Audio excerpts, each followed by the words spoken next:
Grabatzen ari garen unean gaueko 12:46 minutu igaro diren honetan, Bakaikoak eta Morga Etxebarriak Eiguren eta Bikuñaren aurka Amorebi eta Etxanon jokatu duten binakako beserie txabelketako ligaxkako 13. jardunaldiko bigarren norgehiagokaren analisia egingo dugu. Favorito ziren Eiguren eta Bikuña eta pronostikoak bete dituzte 22 eta 17 irabazi ostean. Gogoratuko dugu aurreko jardunaldian galdu egin zutela Bakaikoak eta Morga Etxebarriak Bilboko Bizkaia pilotalekuan Salaberria eta Gaskueren aurka, Eigurenek eta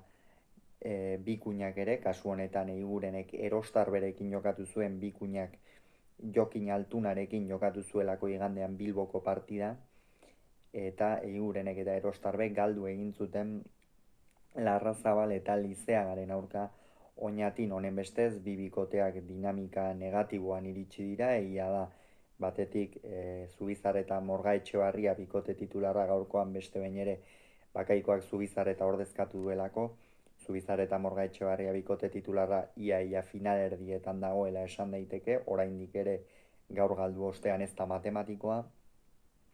eta Eigurenek eta Bikuñak jada euren playoffetako postu hori ziurtatu egin dute gaurkoan. Partida hasiera gogorra izan da, atzeko kuadroetan batez ere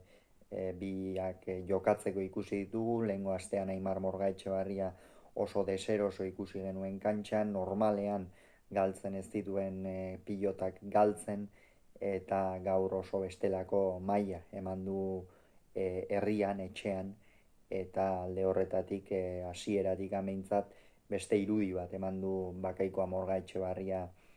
bikoteak gerora, baina joan egin dira apur bat, 12 eta 9 aurreratu dira hain zuzen ere lehen etenaldi horretara, hor batez ere Aimar Morga Etxebarria atzean oso ongi egon da,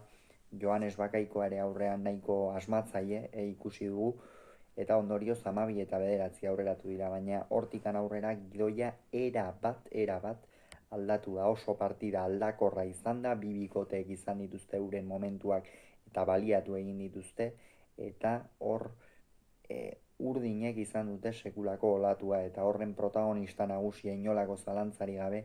Inigo Bikuña izan da. Lehen zatia oso gogorra izan da, lau pilotarientzat esango genuke, pentsatzen genuen bikote bat behintzat amildu egingo zela, kasu honetan bikoterik ez da amildu, baina Inigo Bikuña frontisarekin eta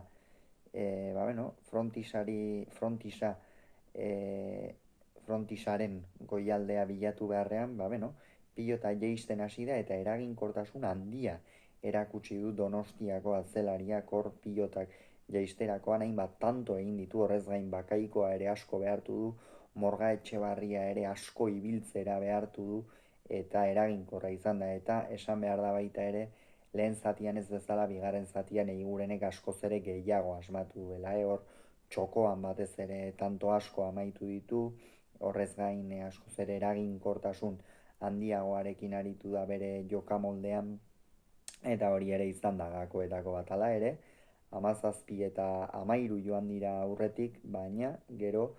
berriz ere Inigo Bikuñak pilota bat galdu du, Eigurenek ere beste pare bat edo, eta ondorioz berriz ere partidan sartu egin dira, Bakaiko eta Morga Etxebarria 17-18 eta 17 iritsi dira